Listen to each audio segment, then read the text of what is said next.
Oi pessoal, eu tô chegando aqui agora com mais um vídeo para você e hoje a gente vai falar de um assunto bem delicado. A gente vai falar sobre decisões. Ai meu Deus, como é que você toma as suas decisões? Você está sempre esperando por um sinal sobrenatural? Você costuma pedir conselhos na hora de decidir ou você prefere seguir o seu coração? Tem alguma área da sua vida que não rompe de jeito nenhum porque você tem medo de escolher errado? Você quer então perder o medo de fazer escolhas para que a sua vida siga em frente? Então, fica ligadinho aí e vem comigo.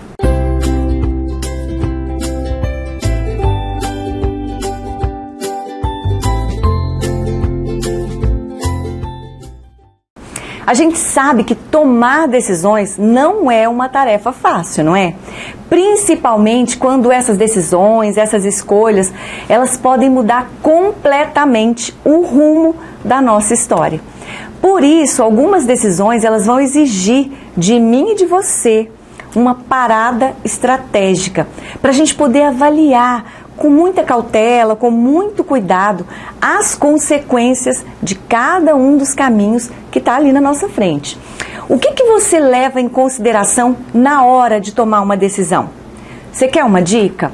Quando a visibilidade não for boa, então diminua a velocidade. Ou seja, quando você não estiver enxergando a situação com muita clareza, então não decida nada nesse momento. Espere um pouquinho mais, avalie melhor a situação.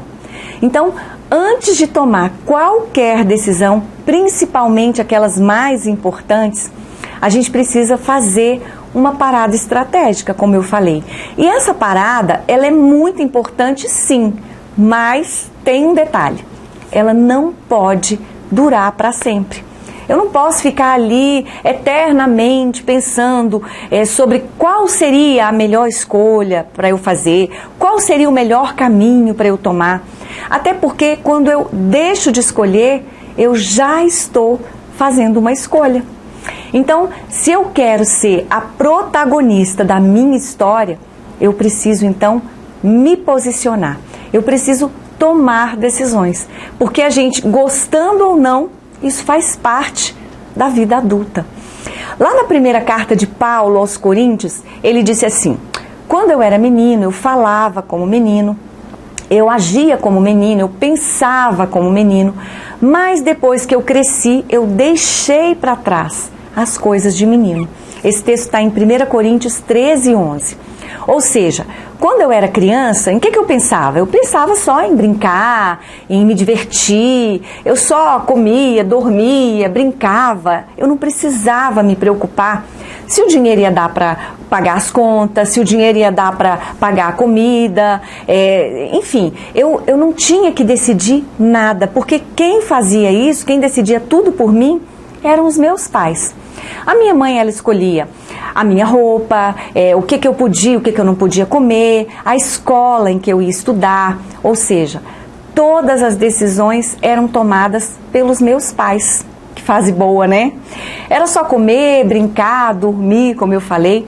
Eu nem tomava conhecimento das escolhas, das decisões que os meus pais tomavam e muito menos das consequências dessas decisões. Mas como diz lá o texto de 1 Coríntios, lá em capítulo 13, versículo 11, quando a gente cresce, a gente precisa deixar para trás as coisas de menino, as coisas de criança e assumir as responsabilidades da vida adulta. E isso inclui a necessidade de aprender a fazer boas escolhas. Mas o problema é quando a gente leva para a nossa vida adulta esse comportamento descompromissado da criança, sabe? Você já viu pessoas que se recusam a tomar decisões? Eu já vi muita gente assim. Diante de uma situação em que elas precisam se decidir por alguma coisa, elas ficam completamente amedrontadas, paralisadas, né? Essas pessoas, elas costumam pedir para os seus pais, ou quererem, né, que os seus pais continuem escolhendo e decidindo tudo por elas o resto da vida. Talvez por falta de maturidade, que a gente sabe que não vem necessariamente com a idade, não é? ou talvez por medo de errar mesmo na hora de escolher. Sei lá, mas o fato é que errar faz parte do jogo, faz parte da vida. Só não erra quem nunca faz nada. E na estrada da vida, gente, não tem jeito. A gente vai sim cometer erros, uns menos, outros mais, mas são esses erros que vão nortear os nossos próximos passos. Ou seja, a partir deles, a partir desses erros, a gente já vai ter noção do que não fazer mais, do que não falar mais, dos lugares onde a gente não deve voltar mais. Olha só. E eu tenho uma notícia para você. A nossa vida, ela é feita de escolhas. Você já deve ter ouvido isso um monte de vezes, né? E você vai poder decidir, então, com as suas escolhas, que rumo que você vai dar para a sua vida. Ninguém vai poder fazer isso por você. Aliás, se você tem deixado a cabine de comando da sua vida nas mãos de outras pessoas, eu preciso te dizer uma coisa. Cuidado com as pessoas que se aproximam de você para te darem conselhos, principalmente nesses momentos de tomada de decisões importantes. Então, fique muito atento. Quem são essas pessoas? Elas fazem parte da sua vida? Elas conhecem a sua caminhada? Como é que é a vida espiritual dessas pessoas? Como é que é a vida emocional, profissional dessas pessoas? Isso é muito importante a gente saber, porque se essas pessoas que estão se aproximando da gente para dar conselhos, se essas pessoas elas estão com a vida toda destruída em todas as áreas, como é que elas podem me dar conselhos? Como é que elas podem te dar conselhos ou te orientarem nas suas escolhas, nas minhas escolhas? Se elas não conseguem gerir nem a própria vida, como é que elas vão poder me ajudar, te ajudar a gerir a nossa vida? A gente precisa pensar muito bem nisso. Mas você pode me perguntar assim, mas Fana, a Bíblia não diz que é na multidão de conselhos que a gente encontra sabedoria, que a gente encontra a melhor decisão, a melhor resposta? É isso mesmo, é verdade. E esse texto está lá em Provérbios, capítulo 11, versículo 14. Mas a questão é, para quem é que eu tenho pedido conselhos? De quem é que eu tenho recebido conselhos? Então, antes de tomar decisões importantes, você pode sim pedir conselhos, receber conselhos de algumas pessoas, mas que sejam pessoas da sua confiança. Então, seja seletivo. Nem todo mundo é confiável o suficiente para frequentar a sua casa, para se sentar à sua mesa, para ter acesso à sua intimidade. Muito cuidado. Mas você pode me dizer assim também, mas Fana, na verdade, eu já não confio em ninguém. Por isso é que eu tomo as minhas decisões sempre sozinho. Eu sigo mesmo, o meu coração. Mas a pergunta é, será que o meu coração é confiável? Será que o meu coração pode mesmo me ajudar a encontrar a melhor resposta? Olha só o que o profeta Jeremias disse sobre o nosso coração. Ele disse assim, que o coração do homem é enganoso e desesperadamente corrupto. Olha só. Ou seja, eu não posso confiar nele, porque é no meu coração que fica a sede das minhas emoções. E eu não posso tomar nenhuma decisão com base nas minhas emoções, porque com certeza não vai ser a melhor decisão. Tá vendo porque tem muita gente que demora séculos para tomar uma decisão? Não dá para confiar em todo mundo, não dá para confiar nem no próprio coração. Aí fica difícil, né? E é por isso que muitas pessoas, por medo de errarem, por medo de escolherem errado, elas ficam ali protelando as decisões que elas sabem que precisam tomar. E isso é muito perigoso, porque deixa a pessoa paralisada, os projetos dessa pessoa ficam parados. Ela fica ali sem decidir coisa alguma. Na verdade, sem sair do lugar. Então elas acabam deixando a vida escolher por elas, ou deixando outras pessoas decidirem tudo por elas. E a gente precisa entender que tão perigoso quanto decidir de forma precipitada é não decidir nada. E muita gente tem levado a vida assim, protelando decisões importantes porque ficam com medo de escolher errado e depois ainda terem que encarar as consequências desastrosas dessas escolhas ruins. Então é por isso que muitas pessoas jogam mesmo a responsabilidade das suas próprias decisões para outras pessoas. Ou então elas ficam ali, com a vida estacionada no mesmo ponto, porque elas estão sempre esperando por um sinal extraordinário de Deus para que elas possam agir. E aqui é importante a gente entender uma coisa. Deus pode mandar sinais sobrenaturais para nortearem as nossas decisões? É claro que sim. Ele é Deus, Ele pode todas as coisas. Mas Deus tem uma forma muito particular de falar com cada um de nós. E de repente a forma que Ele vai usar para falar comigo vai ser diferente da forma que Ele vai usar para falar com você.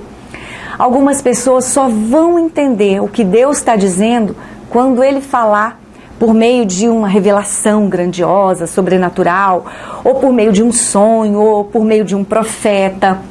Mas tem outras pessoas que vão entender nas entrelinhas, sabe? Elas vão captar os sinais de Deus nas pequenas coisas do dia a dia. Por exemplo, ouvindo um louvor, lendo a Bíblia, conversando com alguém. A verdade é que Deus sempre vai mandar sinais, sempre vai falar conosco, né? Ele vai mandar sinais para orientar as nossas escolhas, as nossas decisões, para desembaçar a nossa visão diante de uma situação de tomada de decisão. Mas a gente precisa estar atento, porque esses sinais, eles podem ser sobrenaturais ou não. Quando o povo de Deus estava lá no deserto, caminhando rumo à terra prometida, Deus orientou esse povo por meio de uma nuvem. Quando essa nuvem se movia, era sinal de que eles precisavam avançar. Isso está lá em Êxodo, capítulo 40, versículo 36. Então, pode ser que você esteja aí agora esperando por um sinal extraordinário de Deus, quando na verdade Deus já falou com você por meio de coisas simples e talvez você não tenha nem se dado conta disso.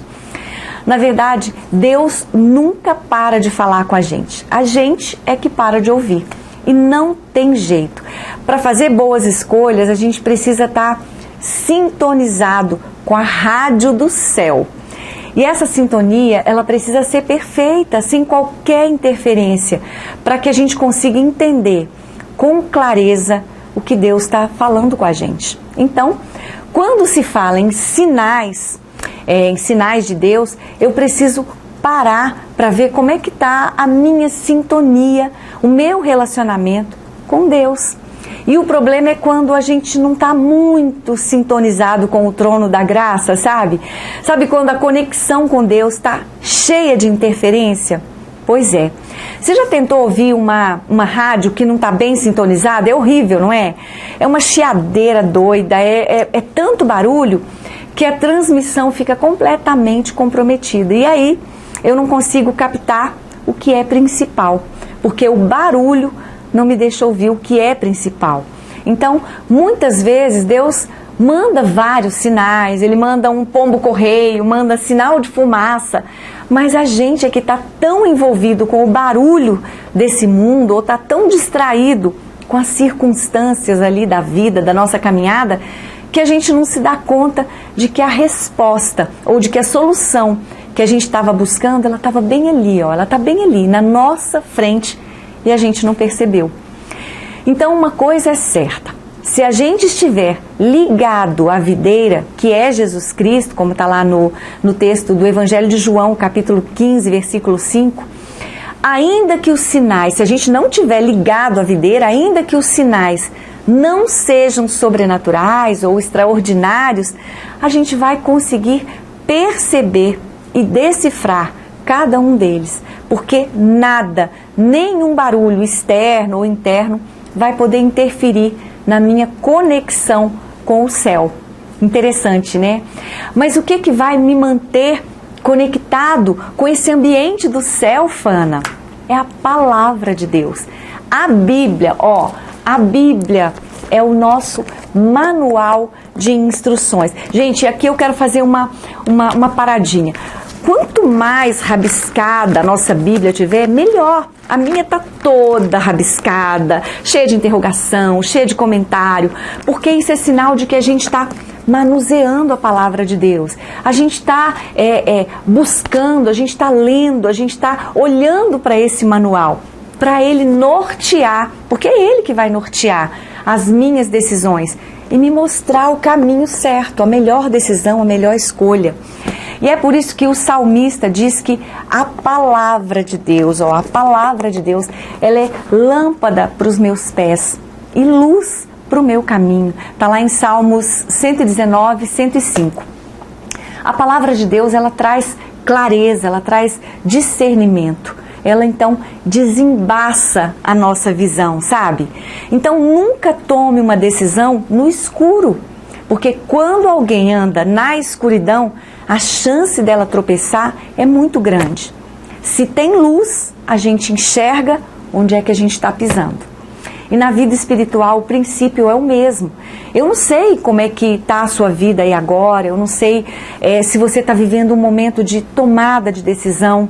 Eu não sei há quanto tempo você está aí tentando se posicionar para tomar uma decisão que vai mudar a sua vida, mas você ainda não conseguiu, talvez por medo de escolher errado. Você ainda talvez não tenha tido coragem para tomar essa decisão que você sabe que precisa tomar. Então, eu quero te deixar aqui para você 5 coisas que você precisa levar em consideração antes de tomar qualquer decisão. Primeiro, cuidado com os conselhos de pessoas que não sejam confiáveis, como a gente falou, né? Segundo, não siga o seu coração, porque ele é enganoso, ele é a sede das nossas emoções e a gente não pode decidir nada de acordo com as nossas emoções. Terceiro, esteja atento aos sinais, lembrando que nem sempre Deus vai falar com você por meio de sinais sobrenaturais. Quarto, permaneça na presença de Deus, como está lá em João 15:5, né? Para que a sua conexão com o céu, ela seja perfeita, porque é isso que te habilita a reconhecer os sinais de Deus. E quinto, antes de tomar qualquer decisão, consulte sempre o Senhor, por meio da sua palavra, porque Ele já está lá no futuro e Ele sabe exatamente o que é melhor para mim e para você. E agora o mais importante de tudo, coloque tudo aquilo que você está vivendo, todas as suas angústias, todas as suas inquietações, coloque tudo diante do Senhor. A Bíblia diz que se a gente estiver inquieto, angustiado por causa de alguma coisa, a gente precisa apresentar diante de Deus todas as nossas petições, todas as nossas questões, e Ele vai trazer alívio para o nosso coração. Ele vai me dar sabedoria e a paz necessárias para eu poder tomar as decisões que eu sei que eu preciso tomar. Em Deus, você sempre vai ter a melhor resposta e a melhor direção, porque Ele sabe exatamente do que eu e do que você precisamos. Pense nisso com carinho. Um beijo!